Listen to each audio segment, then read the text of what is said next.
वेदों से संबंधित इस श्रृंखला को बनाने का मेरा उद्देश्य है कि हम सनातनी हैं और वेदों का ज्ञान हमारे लिए बहुत जरूरी है।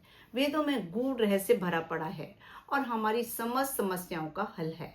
बुद्धि पर जोर डालने पर हमें वेदों का ज्ञान समझ में आने लगता है। आइए इस अद्भुत ज्ञान के बारे में जानने का प्रयास करते हैं। चलते हैं ऋग्वेद के प्रथम मंडल के सूक्त 133 की ओर। इसके ऋषि हैं देवोदासी, देवता हैं इंद्र और छंद है तिष्टुप। जो इंद्रदेव यज्ञ की शक्ति से दोनों लोगों को पावन बनाते हैं, हम उन इंद्रदेव के विरोधियों और अति भयंकर द्रोहियों का दहन करते हैं। जहां बड़ी संख्या में शत्रु मारे जाते हैं, वहां मृत शरीरों से युद्ध भूमि शमशान जैसी प्रतीत होती है। हे वज्रधारी इंद्रदेव, आप हिंसक शत्रुओं के अति निकट जाकर शीश पर पहुंचकर अपनी विशाल सैन्य शक्ति से उन्हें पद्दलित करें। हे ऐश्वर्यवान इंद्रदेव, आप मृतक मनुष्यों के घृणित स्थान पर घृणित शमशानों के समान इस हिंसक सैन्य शक्ति को अपनी सामर्थ्य से विनष्ट करें। हे इंद्रदेव, जिन शत्रु सेनाओं के विगुणित 50 अर्थात 150 सैनिकों को चारों ओर से घेर कर युद्ध की चालों को विनष्ट किया, आपकी वीर पराक्रमी कार्य प्रशंसनीय है, भले ही आपके लिए उनकी कोई विशेष महत्ता न हो। हे इंद्रदेव, आप क्रोधाग्नि से लाल हुए शस्त्रधारियों एवं विशालकाय पिशाचों को नष्ट करें। आप समस्त राक्षसी शक्तियों का संहार करें।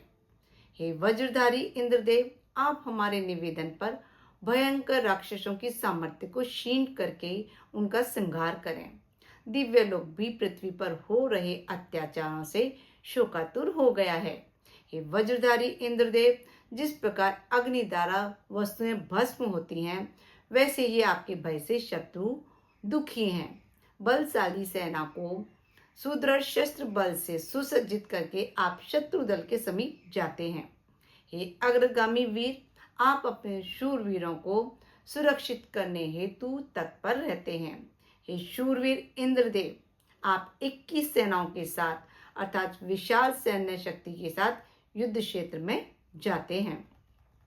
सोमरस निचोड़कर तैयार करने वाले यजमान सभी और फैले हुए दुष्टों और देव विरोधियों को दूर करते हैं। मुक्त इंद्रदेव यजमानों को सहस्त्रों प्रकार के धन प्रदान करते हैं, वे उन्हें वैभव प्रदान करते हैं। सोमरस के बारे में हम कई वीडियोस में बता चुके हैं कि सोमरस एक स्वादिष्ट और शक्तिवर्धक पेय है, जिसे सोमलता नामक एक लता से बनाया जाता है। उसको पत्थरों से कूटकर उसका रस निचोड़कर उसमें घी, दूध, दही और कई औषधियां मिलाकर उसे स्वादिष्ट और शक्तिवर्धक बनाया जाता है और ये देवताओं को बहुत ही प्रिय है। ये हुआ सूक्त 133। अब नेक्स्ट वीडियो में हम मिलते हैं सूक्त 134 के साथ। नमस्कार सभी को, खुश रहें, स्वस्थ रहें, मस्त रहें।